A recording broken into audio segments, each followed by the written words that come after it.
Hello दोस्तों, मेरा channel पे आपका स्वागत है। अभी आप प्लेटफॉर्म का सलूशन देख रहे हैं और प्लेटफॉर्म का सलूशन में आपको हम अभी BSCC बिहार सचिवालय के लिए जो है कार्य, ऊर्जा, शक्ति और गुरुत्वाकर्षण का मॉडल क्वेश्चन पढ़ाने जा रहे हैं जो प्लेटफॉर्म ने निकाली थी। ठीक है, साइंस का। और ये जो क्वेश्चंस है ये हम पढ़ाने जा रहे हैं, पूरे बुक का सलूशन कराया जाएगा। अगर आपको PDF चाहिए तो मेरे चैनल को सब्सक्राइब कीजिए और मैसेज कीजिए। ठीक है, अब हम फर्स्ट क्वेश्चन देखेंगे कि फर्स्ट क्वेश्चन जो है क्या कह रही है और उस अनुसार हम लोग क्या करेंगे, सलूशन करेंगे। तो फर्स्ट क्वेश्चन क्या कहती है, देखते हैं। फर्स्ट क्वेश्चन कहता है कि यदि 10 kg भार की बाईसाइकिल 20 मीटर प्रति सेकंड की गति करती है तो बाईसाइकिल की गतिज ऊर्जा क्या होगी। तो गतिज ऊर्जा बराबर क्या होता है, हाफ mv²। ये होता है काइनेटिक एनर्जी इक्वल टू, यानी कि गतिज ऊर्जा बराबर। तो यहाँ पे आप कर दीजिए हाफ का हाफ, और क्या होता है m कितना दिया हुआ है यहाँ 10 kg, तो 10 कीजिए, और v², तो v कितना है, वेलोसिटी कितना है 20 का स्क्वायर कितना होगा 400, तो 400 कीजिए, 2 से इसको काटिएगा कितना होगा 5, और 5 से इसको 4 से गुना कीजिएगा तो कितना होगा 20, और 20 पर 2 0 तो 2 0। देखिए आंसर क्या है, बी आंसर है, यानी फर्स्ट का आंसर क्या हो गया, फर्स्ट का आंसर क्या होगा, बी आंसर होगा। ठीक है, इसी तरह को आप सेकेंड क्वेश्चन को देखेंगे। सेकेंड क्वेश्चन क्या कहती है, सेकेंड क्वेश्चन क्या कहती है, निम्न में से कौन सी भौतिक मात्रा किए गए कार्य की गति को मापती है, कार्य की गति को मापती है। तो कार्य की गति यानी वर्क कार्य की गति को मापती है, तो by time, work by time यानी रेट को मापती है। तो ये वर्क बाई टाइम किसका फार्मूला है, ये पावर का फार्मूला है। और पावर यानी शक्ति, शक्ति यहाँ कहाँ है, ऑप्शन में ए ऑप्शन है, ऑप्शन क्या है, ए ऑप्शन है। ठीक है, तो power equal to work by time, ये हो गया फार्मूला। तो 2 का आंसर क्या होगा, 1 आंसर होगा। तो यही हो गया, निम्न से कौन सी भौतिक मात्रा किए गए कार्य की गति को मापता है, कार्य की गति को मापता है। तो शक्ति जो है कार्य की गति को मापता है, क्योंकि शक्ति बराबर होता है वर्क बाई टाइम। ठीक है, थर्ड नंबर क्वेश्चन देखिए, निम्नलिखित विकल्पों में से क्या ऊर्जा का एक अक्षय स्रोत है, अक्षय स्रोत है। तो ये तो आप मारिएगा नाभिकीय विखंडन, क्या है, नाभिकीय विखंडन। 3 का क्या होगा आंसर, ए, 3 का ए होगा। 4 नंबर क्वेश्चन देखते हैं क्या कहता है, 4 नंबर क्वेश्चन को देखते हैं। 4 नंबर है कि निम्नलिखित कथन में दिए गए विकल्पों में से किस नियम पर लागू होता है। ऑप्शंस में अलग अलग नियम दिए गए हैं और कथन दिए गए हैं, बताता है कि ये किस नियम पे लागू होगा। तो किसी भी ग्रह को सूर्य से जोड़ने वाली रेखा द्वारा समान समय अंतराल में तय किया गया क्षेत्रफल समान होता है। ये कौन सा नियम है, तो ये क्षेत्रफल का नियम है। कौन सा नियम है, ये है क्षेत्रफल का नियम है। ठीक है, 4 का क्या होगा, 4 का आंसर क्या होगा, 4 का आंसर बी होगा। ठीक है, 5 नंबर क्वेश्चन देखिए क्या कहता है।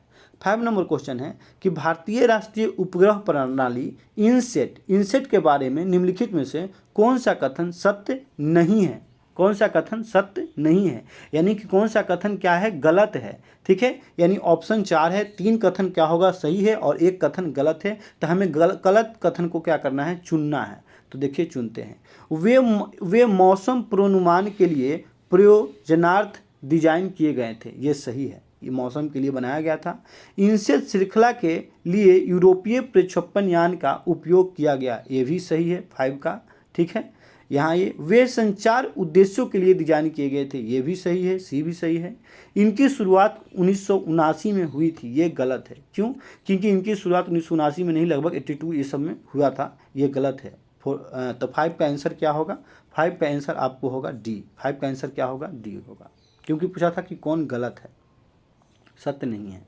6 नंबर देखते हैं आंसर, 6 क्या कहता है, जीईओ का पूर्ण रूप लिखना है। पूर्ण रूप कहने का मतलब फुल फॉर्म लिखना है, क्या लिखना है, फुल फॉर्म लिखना है। ठीक है, तो क्या होता है, जियो स्टेशनरी अर्थ ऑर्बिट, क्या होता है, जियो stationery earth orbit. It means क्या हो गया, 6 का आंसर क्या होगा, बी होगा, 6 का आंसर क्या होगा, बी होगा। 7 नंबर क्वेश्चन देखते हैं क्या कहता है। 7 नंबर क्वेश्चन, ग्रहों की गति के नियम की खोज किसने की। जो ग्रह की गति है इसकी खोज किसने की, तो केपलर ने की, आप लोग को पता होगा। 7 का आंसर क्या होगा, डी, 7 का आंसर क्या होगा, डी होगा। ठीक है, 8 नंबर क्वेश्चन देखिए क्या कहता है। 8 नंबर क्वेश्चन अच्छा क्वेश्चन से, ये न्यूमेरिकल क्वेश्चन है और इसे क्या करना पड़ेगा, बनाना पड़ेगा अच्छी तरह से। ठीक है, 5 मीटर प्रति सेकंड वेग से गतिशील m द्रव्यमान का किसी वस्तु का गतिज ऊर्जा 25 जूल है। कहता है कि गतिज ऊर्जा दे दिया गया है कि गतिज ऊर्जा 25 जूल है। ठीक है, गतिज ऊर्जा 25 जूल है। यदि इसका वेग को दोगुना कर दिया जाए, कहता है कि यदि इसका वेग को दुगुना कर दिया जाए तो इसकी गतिज ऊर्जा कितनी होगी। पहला बोला कि यदि वेग को दुगुना कर दिया जाए, यानी v से वेग v था और अगर हम वेग 2 भी कर दें तो गतिज ऊर्जा कितना होगा। तो गतिज ऊर्जा हो जाएगा 100 जूल। कितना हो जाएगा? 100 जूल। और बी पूछता है कि यदि इसकी वेग 3 गुना कर दिया जाए, बढ़ा दिया जाए, यानी पहले v था और फिर 3 भी कर दिया जाए, तब इसकी गतिज ऊर्जा कितना होगा। तब हो जाएगा 225 जूल। कितना हो जाएगा? 225 जूल। तो देखिए आंसर में कहाँ है ये आपका, आंसर में ये है आपका डी आंसर है। ठीक है, तो इसका कितना हो जाएगा, आप आ जाइए यहाँ क्वेश्चन नंबर 8 का आंसर क्या हो जाएगा। 8 का आंसर हो जाएगा डी। 8 का आंसर क्या होगा? डी। आइए क्वेश्चन नंबर 9 देखते हैं क्या कहता है। 9 है कि 1 न्यूटन भार की गतिज ऊर्जा 1 जूल है जबकि इसकी चाल होगी। 1 न्यूटन भार की गतिज ऊर्जा, तब भार होता है वेट इक्वल टू कितना दिया है 1 न्यूटन। तो वेट इक्वल टू क्या होता है mg बराबर 1 न्यूटन। 1 न्यूटन भार की गतिज ऊर्जा 1 जूल है। 1 जूल है, सॉरी यहाँ दिया हुआ है 1 जूल। ठीक है, 1 न्यूटन भार, 1 न्यूटन भार यानी 1 वेट का। ठीक है, तो वेट इक्वल टू क्या लिखेंगे यहाँ mg लिख सकते हैं mg, और यहाँ से आप मास निकाल सकते हैं तो 1 बटा क्या लिख सकते हैं g, और 1/1/g का वैल्यू लिख सकते हैं 9.8। तो यहाँ से आपका m निकल सकता है, m निकल सकता है। तो जब कि इसकी चाल क्या होगा, तो जब m निकल जाएगा तो आप चाल निकाल लीजिएगा। तो चाल निकलेगा 4.4 मीटर पर सेकेंड। चाल कितना निकलेगा? 4.4 मीटर पर सेकेंड। ठीक है, तो यानी कि 9 का आंसर क्या होगा? डी आंसर होगा। 11 नंबर क्वेश्चन देखते हैं। 11 नंबर क्वेश्चन क्या कहता है आपका, यहाँ पे आइए आपका देखिए 9 का बाद 10 नंबर क्वेश्चन पहले आएगा। 10 देखते हैं। घूर्णन द्वारा किया गया कार्य होता है। कोई भी वस्तु घूर्णन द्वारा किया गया कार्य क्या होगा। तो देखिए यहाँ से चलना शुरू करता है और फिर पुनः ये यहीं आ जाता है, तो कार्य क्या हुआ? शून्य। तो यही कहता है कि घूर्णन द्वारा किया गया कार्य क्या होगा? हमेशा शून्य होगा। यानी 10 का आंसर क्या होगा? बी होगा। 10 का आंसर क्या होगा? बी होगा। 11 नंबर क्वेश्चन देखिए क्या कहता है। 11 नंबर क्वेश्चन देखिए क्या कहता है। 11 नंबर क्वेश्चन कहता है कि कोई वस्तु 10 मीटर की ऊंचाई पर है और उसमें निहित स्थितिज ऊर्जा का मान यदि वस्तु का द्रव्यमान 5 किलो है। हमको स्थितिज ऊर्जा यानी पोटेंशियल एनर्जी पता लगाना है। बराबर क्या होता है? पोटेंशियल एनर्जी बराबर mgh होता है। अब देखिए m कितना दिया हुआ है, कोई वस्तु 10 मीटर की ऊंचाई पर है, उसमें निहित स्थितिज ऊर्जा का मान वस्तु का द्रव्यमान 5 किलो है। m 5 दिया हुआ है, g कितना ले लें? 10 ले लेते हैं, और h दिया हुआ है 10, तो सीधा सीधी 500 हो गया। अगर हम n 10 लेते हैं तो सीधा सीधी 500 हो जाता है। तो 500 आंसर में कहीं है? नहीं है, तो आप इसको हटाइए। तो इसको क्या करें, m तो लेंगे 5, ठीक है, और h भी लेंगे 10, लेकिन g का जो मान है आप लीजिए 9.8। 9.8 तो ये हो गया कितना? 98 इंटू 5 कीजिए। 8/40 को शून्य हाथ में 4, 9 × 45, अब 45 और 4 49, 490 कहीं पे आंसर में है, तो है एक आंसर। तो 11 का आंसर क्या होगा? ए होगा। 11 का आंसर क्या होगा? ए होगा। ठीक है, समझ में आ गया होगा। फॉर्मूला क्या लगेगा? mgh। ठीक है, पोटेंशियल एनर्जी। 12 नंबर क्वेश्चन देखिए क्या कहता है। जी का मान हम लोग कभी कभी 10 भी ले सकते हैं। ठीक है, जी का मान कभी कभी 10 लिख सकते हैं और कभी कभी 9.8 लिख सकते हैं। कहीं दे दिया जाता है मान, कहीं नहीं दिया जाता है, इसलिए कन्फ्यूजन हो जाता है। आगे देखिए 12 का क्वेश्चन क्या कहता है। दो वस्तुओं में से एक का द्रव्यमान दोगुना हो जाने पर दोनों वस्तुओं के बीच लगने वाला गुरुत्वाकर्षण बल में क्या परिवर्तन हो जाता है? क्या परिवर्तन होता है? कहता है कि दो वस्तुओं में से एक का द्रव्यमान दोगुना हो जाने पर दो वस्तुओं के बीच लगने वाले गुरुत्वाकर्षण बल में क्या परिवर्तन होता है? क्या परिवर्तन होता है? तो क्या परिवर्तन होता है? गुरुत्वाकर्षण बल दोगुना हो जाता है। गुरुत्वाकर्षण बल क्या होता है, दुगना हो जाता है, क्योंकि F बराबर क्या होता है, हमने फॉर्मूला पढ़ा है F इक्वल टू Gm1m2/r² या d², फॉर्मूला पढ़ा है।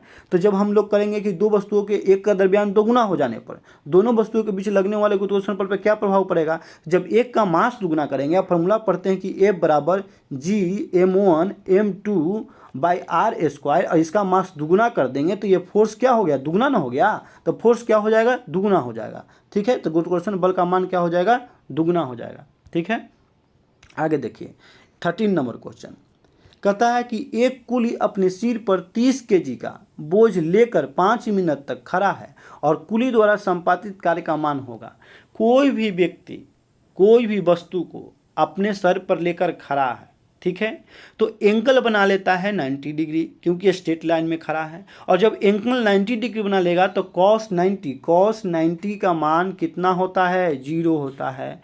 और हमारा फॉर्मूला होता है work equal to F S cos theta, और कॉस थीटा हो गया कॉस थीटा और cos 90 इक्वल टू 0, तो पूरा काम क्या हो जाएगा, 0 हो जाएगा। इसलिए क्या हो गया कि जब कोई भी वस्तु कितना भी भार लेकर खड़ा है, चल फिर नहीं रहा है, एंगल नहीं बना रहा है, तो कार्य क्या हो जाएगा, शून्य हो जाएगा। तो 30 का आंसर क्या होगा, डी होगा। 30 का आंसर क्या होगा, डी होगा। कार्य क्या होगा, शून्य होगा। हमेशा याद रखिए कि कोई भी व्यक्ति कितना भी भार लेकर खड़ा है, अगर बोझ लेकर, तो उसका कार्य क्या होगा, शून्य होगा। ठीक है, या वृत्तीय गति पे चल रहा है तब भी उसका कार्य क्या होगा, शून्य होगा। अब हम लोग देखेंगे 14 नंबर क्वेश्चन क्या कहता है। वृत्तीय कक्षा में गतिमान उपग्रह की कुल ऊर्जा होती है, कहता है वृत्तीय कक्षा में गतिमान उपग्रह की कुल ऊर्जा होती है, ऊर्जा कितनी होती है, हमसे ये पूछ रहा है। ठीक है, तो उपग्रह की स्थितिज ऊर्जा की आधी होती है, जो उपग्रह होती है, जो सैटेलाइट होती है, और उसकी जो स्थितिज ऊर्जा होती है उसकी आधी होती है, जो स्थितिज ऊर्जा होती है उसकी आधी होती है। ठीक है, जितना भी उसके पोटेंशियल एनर्जी होगी उसकी आधी होगी कुल ऊर्जा। ठीक है, आगे चलिए 15 नंबर क्वेश्चन को देखते हैं। 15 नंबर क्वेश्चन से मैच करने वाला। ठीक है, तो इसको मैच करेंगे, देखिए कैसे मैच होगा ये। अच्छा से कीजिए, इसको मैच करना है। हाँ, कार्य है, कार्य को कहाँ मैच करेंगे, तो कार्य का यूनिट क्या होता है, सबसे पहले हम ये पता करेंगे। ठीक है, 15 नंबर क्वेश्चन है, तो कार्य का यूनिट क्या होता है, जूल होता है। कार्य का यूनिट क्या होता है, जूल होता है। बैटरी है, तो बैटरी में क्या होता है, रासायनिक ऊर्जा होता है, जो विद्युत ऊर्जा में परिवर्तन हो जाता है। अच्छा, शक्ति है, शक्ति का क्या होता है, किलोवाट घंटा होता है। ठीक है, किलोवाट घंटा होता है। और माइक्रोफोन, माइक्रोफोन क्या करता है, ध्वनि ऊर्जा को विद्युत ऊर्जा में परिवर्तन करता है। तो देख लीजिए 1 का डी कहाँ है, 1 का डी यहाँ है, 1 का डी यहाँ है। 2 का ए कहाँ है, 2 का ए यहाँ है। 3 का सी कहाँ है, यहाँ है। ठीक है, तो ये आंसर हो गया 15 का डी हो गया। 15 का क्या आंसर होगा, डी होगा। आगे चलिए 16 नंबर क्वेश्चन। 16 नंबर क्वेश्चन देखते हैं क्या, ये भी मैच करने के लिए है, आराम से मैच कीजिए इसको। वाट दिया है 16 नंबर क्वेश्चन में, वाट। ठीक है, वाट, तो वाट को कहाँ मैच करेंगे, वाट होता है न्यूटन मीटर पर सेकेंड। वाट का यूनिट होता है न्यूटन मीटर पर सेकेंड होता है, या जूल भी होता है। वाट का वाट शक्ति है। ठीक है, वाट न्यूटन मीटर पर सेकेंड होता है। ठीक है, या जूल पर सेकेंड होता है। तो न्यूटन मीटर पर सेकेंड यहाँ दिया हुआ है, तो न्यूटन मीटर पर सेकेंड मारिए। ठीक है, और फिर है किलोवाट घंटा, सिर्फ है किलोवाट घंटा। क्या है, किलोवाट घंटा। तो ये किलोवाट घंटा हो गया 746, सिर्फ किलोवाट घंटा है, तो सिर्फ किलोवाट घंटा हो जाएगा 1000 वाट। किलोवाट घंटा हो जाएगा 1000 वाट। अब आइए फिर है 1 किलोवाट घंटा, तो 1 किलोवाट घंटा होगा 3.6 × 10⁻6। फिर है 1 हॉर्स पावर, तो 1 हॉर्स पावर हो जाएगा 746 वाट। एक बार फिर से देख लीजिए, वाट क्या हो गया, न्यूटन मीटर पर सेकेंड। किलोवाट घंटा, तो किलोवाट घंटा पूछेगा तो 1000 वाट। फिर 1 किलोवाट घंटा पूछेगा, तो 1 किलोवाट घंटा के पूछेगा तो 3.6 × 10⁻6 हॉर्स पावर पूछेगा तो 740 वाट। ये कहाँ है, ऑप्शन ए, 16 का ऑप्शन ए हो जाएगा। 17 नंबर क्वेश्चन देखते हैं क्या कहता है।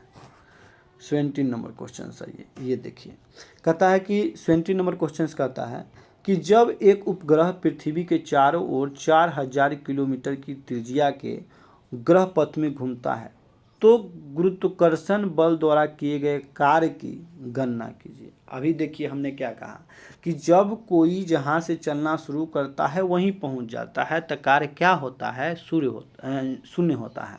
तो इसमें भी क्या करता है कि उपग्रह है और वो क्या करता है, जहाँ से शुरू वहीं से 4000 किलोमीटर की त्रिज्या पर घूमता है तो फिर शुरू करेगा वहीं पहुँच जाएगा, तो ये कार्य क्या होगा, 0 होगा। यानी 17 का आंसर क्या होगा, 1 होगा। ठीक है, कोई दिक्कत नहीं है। 18 नंबर क्वेश्चन कीजिए आप। 18 नंबर क्वेश्चन, ठीक है, 18 नंबर क्वेश्चन कीजिए। ये है 18 नंबर क्वेश्चन, यहाँ आपका लगा हुआ है स्क्रीन पे। अच्छी क्वेश्चन है 18 नंबर। ये देखिए 18 नंबर क्वेश्चन क्या कहता है, यदि एक वस्तु का संवेग 3 गुना कर दिया जाए तो इसकी गतिज ऊर्जा क्या होगी।